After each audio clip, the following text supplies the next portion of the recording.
কোরআনের আয়াত পাঠ বা শোনার সময় হেসে উঠলে কি ঈমানের কোনো ক্ষতি বা সমস্যা হয়? একজন মসজিদে নসিহত করেছিলেন, তার কণ্ঠের স্বর এবং পাঠ রীতির কারণে আমি হেসে উঠেছিলাম। এতে কি কোনো পাপ হয়েছে? আপনার এই হাসাহাসিটা তো কোরআনের কারণে হয়নি, বরং তার কণ্ঠস্বর এর কারণে হয়েছে।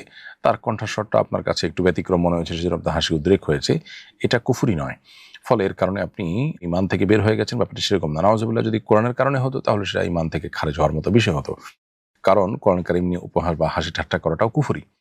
যেহেতু এখানে আপনি কোরআন নিয়ে নয়, বরং তার কণ্ঠ নিয়ে হাসি ঠাট্টা করেছেন, সেজন্য এটা কুফরি হবে না। কিন্তু কোনো ব্যক্তি বিশেষ যার কণ্ঠ আপনার কাছে একটু ব্যতিক্রম মনে হওয়ার কারণে আপনি হাসি ঠাট্টা করেছেন, ঠাট্টার ছলে যদি হাসি হয়ে থাকে, তাহলে সেটাও অনুচিত, কারণ এটা ব্যক্তির অধিকারকে ক্ষুণ্ণ করে, তাকে ছোট করে। এটা তার সামনে যদি হতো, তিনি যদি জানতে পারতেন, তাহলে তিনি কষ্ট পেতেন।